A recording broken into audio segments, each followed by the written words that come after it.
तो इस वीडियो में हम बात करेंगे क्लास 9 चैप्टर 1 के एनसीईआरटी के सॉल्यूशन के। तो थोड़ा क्विक रिवीजन टाइप करेंगे, जल्दी जल्दी करेंगे, पूरा आंसर लिखेंगे नहीं, बट हाँ पूरा क्वेश्चन को समझ लेंगे, आंसर भी समझ लेंगे उनके साथ साथ। तो पहला है हमारा कन्वर्ट द फॉलोइंग टेम्परेचर।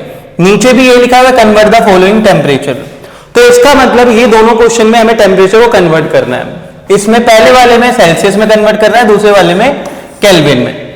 तो ऊपर वाले क्वेश्चन में टेम्परेचर को सेल्सियस में कन्वर्ट करना है, नीचे वाले क्वेश्चन में टेम्परेचर को केल्विन में कन्वर्ट करना है। अब पॉइंट है कि गिवन क्या है, ऊपर वाले क्वेश्चन में क्या के गिवन है, केल्विन, तो केल्विन से सेल्सियस में कन्वर्ट करना है, नीचे वाले में सेल्सियस गिवन है तो सेल्सियस से केल्विन में कन्वर्ट करना है। तो हमें क्या रखना है इस क्वेश्चन में, एक चीज याद रखनी है, ठीक है। इस क्वेश्चन में क्या ऐसा पैटर्न कभी भी फॉलो हो तो सी के प्लस के सी माइनस, क्या प्लस करना है क्या माइनस करना है, 273, ठीक है। अब हमें क्या करना है, केल्विन को सेल्सियस से कन्वर्ट करना है, तो के सी माइनस और सी से केल्विन में कन्वर्ट करना है, यानी सी के प्लस के सी माइनस। तो ऊपर वाले क्वेश्चन में माइनस 273 कर दो और इसमें 273 प्लस कर दो। तो पहला हम एग्जांपल लेते हैं, 293 केल्विन को सेल्सियस में कन्वर्ट करने के लिए 273 माइनस कर दो, तो 0 to 0 यानी 20 डिग्री सेल्सियस पहले का आंसर है। ऐसे ही इसमें 25 डिग्री सेल्सियस में 273 ऐड कर दो, तो ये कितना बन जाएगा, 5 3 8 9 298 केल्विन। तो ये याद रखना सी के प्लस और के सी माइनस, तो 273 ऐड कर देना, 273 माइनस कर देना। तो ये हमारा हो गया पहला क्वेश्चन और दूसरा क्वेश्चन एक साथ हो गया। तो हम बढ़ने वाले हैं नेक्स्ट क्वेश्चन की तरफ, ठीक है। तो नेक्स्ट क्वेश्चन अपना क्या है, give reason for the following observation. मतलब कुछ क्वेश्चन है जिसमें तुम कुछ ऑब्जर्व कर रहे हो, उसमें तुम्हें रीजन देना है। पहला, naphthalene mall disappear with time without leaving any solid. अब नेफ्थलीन मॉल क्या होती है, जो फ्रेग्रेंस के लिए यूज होती है टॉयलेट वगैरह में, तो होता क्या है, ये सॉलिड होता है और कुछ टाइम के बाद ये गायब हो जाता है। अब पॉइंट है गायब हो गया, हुआ क्या, तो याद रखना है कि जो नेफ्थलीन मॉल है इसका होता है सब्लिमेशन। इसका क्या होता है, सब्लिमेशन। सब्लिमेशन में क्या होता है कि कोई भी सॉलिड सब्सटेंस डायरेक्टली किस में कन्वर्ट हो जाता है, गैस में। कोई भी सॉलिड सब्सटेंस डायरेक्टली किस में कन्वर्ट हो जाता है, गैस। तो अगर कोई सॉलिड सब्सटेंस और सीधा गैस में कन्वर्ट हो गया तो कुछ बचेगा ही नहीं। तो यही पूछ रहा है कि नेफ्थलीन मॉल डिसअपीयर क्यों हो रहा है टाइम के साथ साथ, मतलब ऐसा नहीं कि अचानक से हो गया, थोड़ा टाइम के साथ साथ। तो हमें आंसर में ये मेंशन करना है कि इसका सब्लिमेशन हुआ है। इसका क्या हुआ है, सब्लिमेशन। अगर थोड़ा और डिटेल आंसर में जाना है तो हम बोलेंगे इसका मेल्टिंग पॉइंट लो होता है, सराउंडिंग से इतनी एनर्जी मिल जाती है कि मेल्ट होता है और सीधा उसमें गैस में कन्वर्ट हो जाता है। तो इसके आगे हम बढ़ते हैं अगले क्वेश्चन में। अगला क्वेश्चन क्या है, we can get the smell of perfume, we can get the smell of perfume sitting several meters away. कि हमें परफ्यूम की स्मेल बहुत दूर से ही आ जाती है। तो याद रखना हमें इसमें लिखना है कि अगर हमें परफ्यूम की स्मेल आ रही है तो तुम्हें लिखना है इसका डिफ्यूजन एयर में इजीली हो जाता है, इसका डिफ्यूजन एयर में इजीली हो जाता है। तो जैसे परफ्यूम के पार्टिकल हम करते हैं, छिड़कते हैं, तो वो क्या होता है, एयर में डिफ्यूज हो जाता है और डिफ्यूज होने के साथ साथ वो एयर के थ्रू हमारे नाक तक आ जाता है। तो हमें स्मेल ऑफ परफ्यूम इसलिए आ जाती है क्योंकि इसका परफ्यूम का डिफ्यूजन इजीली हो जाता है, ठीक है। अगले क्वेश्चन की बात करें तो अगले क्वेश्चन में क्या है, अच्छा हम किसी का आंसर लिख नहीं रहे, ठीक है, आंसर सबको मिल जाते हैं बट हमें समझना है। Arrange the following of substance in increasing order of force of attraction. हमें इसमें क्या करना है, जो भी सब्सटेंस हमें गिवन है, क्या क्या गिवन है, वाटर, शुगर और ऑक्सीजन, इसको इंक्रीजिंग ऑर्डर में अरेंज करना है। तो याद रखना सॉलिड, लिक्विड, गैस, ठीक है। तो सबसे ज्यादा फोर्स ऑफ अट्रैक्शन सॉलिड में, उससे कम है लिक्विड और उससे कम है गैस, बट ये डिक्रीजिंग ऑर्डर है। तो इंक्रीजिंग ऑर्डर क्या होगा, गैस, लिक्विड, सॉलिड। अब मुझे ये पता करना है कि इसमें गैस क्या है, लिक्विड क्या है, सॉलिड क्या है। वाटर लिक्विड है, शुगर सॉलिड है और ऑक्सीजन गैस है। तो सबसे पहले मैं रखूंगा ऑक्सीजन को, क्योंकि ऑक्सीजन में फोर्स ऑफ अट्रैक्शन कम होता है, फिर उसके बाद वाटर को, फिर उसके बाद शुगर।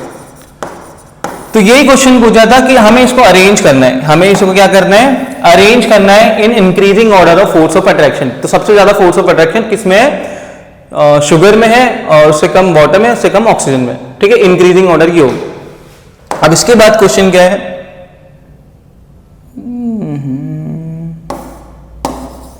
इसके बाद क्वेश्चन है what is the physical state of water, what is the physical state of water. पहले तो ये याद रखना 0 डिग्री पे क्या होता है, 100 डिग्री पे क्या होता है। 0 डिग्री से इधर वो सॉलिड होता है, और 100 डिग्री से इधर वो गैस होता है, और 0 से 100 के बीच में वो लिक्विड होता है। ठीक है, अच्छा 0 फ्रीजिंग पॉइंट होता है वाटर का, और 100 डिग्री क्या होता है, बॉइलिंग पॉइंट। बट ये ऐसा टेम्परेचर है कि इस पे सॉलिड भी एग्जिस्ट करता है, लिक्विड भी एग्जिस्ट करता है, और ये ऐसा टेम्परेचर इसमें लिक्विड भी एग्जिस्ट करता है और गैस भी एग्जिस्ट करता है। तो what is the physical state of water? 25 degree. 25 0 से 100 के बीच में आ रहा है, इसका मतलब वाटर लिक्विड स्टेट में एग्जिस्ट करेगा।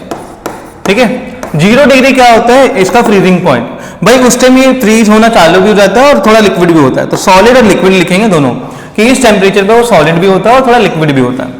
100 डिग्री की बात करेंगे तो लिक्विड से गैस बन जाता है, तो लिक्विड और गैस दोनों भी होता है, दोनों ही लिखेंगे, लिक्विड और गैस दोनों ही। बट अगर मेरे को ऐसे बोला कि 125 डिग्री सेल्सियस, तो मैं सिर्फ गैस ही लिखूंगा। अगर मेरे से पूछा गया -14 डिग्री सेल्सियस, तो मैं सिर्फ सॉलिड ही लिखूंगा। तो मुझे क्या याद रखना है, 0 डिग्री पे वो सॉलिड और लिक्विड दोनों होता है, 100 डिग्री पे वो लिक्विड और गैस दोनों होता है, और इसके बीच में किसी भी टेम्परेचर पे वो लिक्विड होता है। तो दिमाग में ये बिठाना है कि टेम्परेचर थोड़ा सा ध्यान देना कि 0 अगर लिखा है, 100 लिखा है, तो यहाँ पे सॉलिड और लिक्विड दोनों होगा, 100 में लिक्विड और गैस दोनों होगा। ठीक है, ये बॉइलिंग पॉइंट है और ये फ्रीजिंग पॉइंट है, बट इससे बीच में कोई भी टेम्परेचर हुआ तो लिक्विड ही होगा। ठीक है, अब नेक्स्ट क्वेश्चन देखते हैं क्या लिखा हुआ है। Give 2 reason to justify water at room temperature is liquid. अच्छा, पहली बात अभी मैंने 0 डिग्री और 100 डिग्री वाला बताया। नॉर्मली रूम टेम्परेचर को हम 25 डिग्री सेल्सियस अज्यूम करते हैं, तो 25 डिग्री सेल्सियस में वाटर हमें लिक्विड स्टेट में ही मिलेगा। 25 डिग्री सेल्सियस में हमें वाटर लिक्विड स्टेट में ही मिलेगा। ठीक है, यानी रूम टेम्परेचर पे लिक्विड स्टेट ही मिलेगा। तो रीजन हमें लिखना है कि वाटर का फ्रीजिंग पॉइंट 0 डिग्री होता है, बॉइलिंग पॉइंट 100 होता है। फ्रीजिंग पॉइंट 0 का मतलब अगर इस टेम्परेचर पे जाएगा तो वो सॉलिड होगा, 100 डिग्री पे जाएगा तो गैस होगा। अब इसके बीच में तो वो लिक्विड में ही एग्जिस्ट करेगा। दूसरा ये लिख सकते हो कि रूम टेम्परेचर में इतनी एनर्जी नहीं है कि वो उसको फ्रीज कर सके या वो उसको बॉइल कर सके। तो ये रीजन लिख रहा है कि रूम टेम्परेचर में इतनी एनर्जी नहीं है कि वो उसको बॉइल कर सके, गैस बना सके, या इतनी एनर्जी नहीं है कि वो उसको फ्रीज कर सके। दूसरा, an iron almirah is a solid at room temperature. एक लोहे की अलमारी रूम टेम्परेचर यानी कि 25 डिग्री सेल्सियस पे सॉलिड होता है। वही रीजन है कि आयरन का मेल्टिंग पॉइंट बहुत हाई होता है, मतलब उसको पिघलाने के लिए यानी कि मेल्ट करने के लिए, सॉलिड से लिक्विड में कन्वर्ट करने के लिए तुम्हें बहुत ज्यादा टेम्परेचर देना पड़ेगा, और रूम टेम्परेचर में इतनी एनर्जी नहीं है कि तुम उसको प्रोवाइड कराओ और तुम उसको सॉलिड से लिक्विड में कन्वर्ट करा दो। वाई इज आइस एट इतने kelvin more effective in cooling than water? भाई 273 केल्विन पे जो आइस है वाटर के कंपैरिजन में ज्यादा कूलिंग इफेक्ट शो करता है, ज्यादा कूलिंग इफेक्ट शो करता है। हमसे पूछा है at the same temperature Y.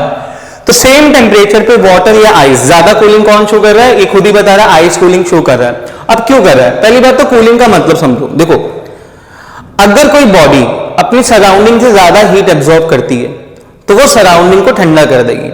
देखो लॉजिकली क्या है कि अगर ये बॉडी है और ये हीट बाहर से ज्यादा एब्जॉर्ब कर रही है तो बाहर हीट कम हो जाएगी, और बाहर हीट कम होगी तो वो ठंडा हो जाएगी। तो अगर कोई दूसरी बॉडी बाहर से कम हीट एब्जॉर्ब कर रही है, कम, और ये ज्यादा कर रही है, बहुत ज्यादा, और ये कम कर रही है, तो ये कम हीट एब्जॉर्ब करेगी तो कम ठंडा करेगी बाहर, और ये ज्यादा हीट एब्जॉर्ब करेगी तो ये ज्यादा ठंडा करेगी। तो आइस जो है वो बाहर से हीट एब्जॉर्ब ज्यादा करती है, ठीक है, और हीट एब्जॉर्ब करके वो पिघलना चाह रही है, ठीक है, वो सॉलिड से लिक्विड में कन्वर्ट होना चाह रही है। तो सॉलिड से लिक्विड में कन्वर्ट होने को हम फ्यूजन बोलते हैं, और बाहर से जो हीट एब्जॉर्ब कर रहा है धीरे धीरे उसको बोलते हैं latent heat of fusion, latent heat of fusion. तो due to latent heat of fusion ice cools more than water. थोड़ा इंग्लिश में ऊपर नीचे हो गया, ice has more cooling effect than water, ठीक है। तो इसमें रीजन ये लिखना है कि आइस का कूलिंग इफेक्ट ज्यादा क्यों है, क्योंकि वो बाहर से सराउंडिंग से ज्यादा हीट एब्जॉर्ब कर रही है और सराउंडिंग को ठंडा बना रही है, यानी ठंडा कर रही, कूल कर रही है। ऐसा ही एक मिलता जुलता क्वेश्चन है, what produces more severe burn, मतलब ज्यादा कौन जलाएगा, जलेगा कौन? Boiling water. बॉइलिंग वाटर का मतलब है उबलता हुआ पानी, और स्टीम का मतलब है भाप, ठीक है।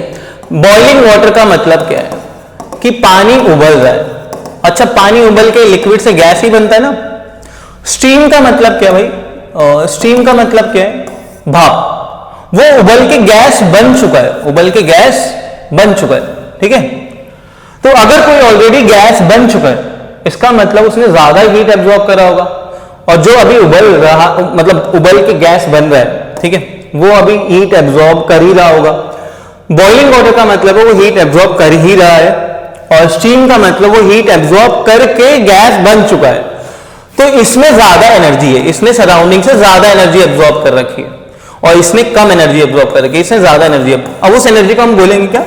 Latent heat of vaporisation, latent heat of vaporisation, ठीक है।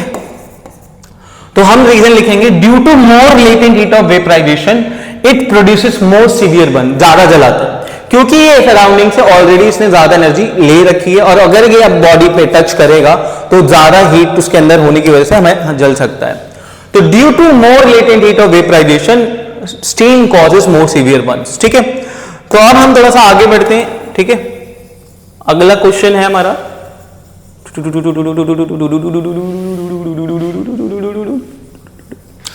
हाँ, 9 question, name ABCDEF in the following diagram. भाई ABCDEF समझाना है। देखो सॉलिड से लिक्विड बनता है तो इसको मेल्टिंग भी बोल सकते हैं और इसको फ्यूजन भी बोल सकते हैं, ठीक है। और लिक्विड से गैस यानी B बन रहा है तो इसको हम वेपराइजेशन बोल सकते हैं, ठीक है, या एवेपोरेशन भी बोल सकते हैं। गैस से लिक्विड बन रहा है तो गैस से लिक्विड को क्या बोलते हैं हम? C को कंडेंसेशन बोल सकते हैं। और लिक्विड से सॉलिड बन रहा है तो इसको हम फ्रीजिंग भी बोल सकते हैं कि फ्रीज हो रहा है, ठीक है। और सॉलिड से डायरेक्टली गैस बन रहा है तो E, तो इसको सब्लिमेशन बोल सकते हैं। और गैस से सीधा ये बन रहा है तो इसको डिपोजिशन बोल सकते हैं, ठीक है। तो ये सारे वर्ड्स हो गए ABCDEFG, ठीक है। तो देख लेना, अगर कोई डाउट है तो मुझे बताना जरूर। मिलते हैं नेक्स्ट वीडियो में।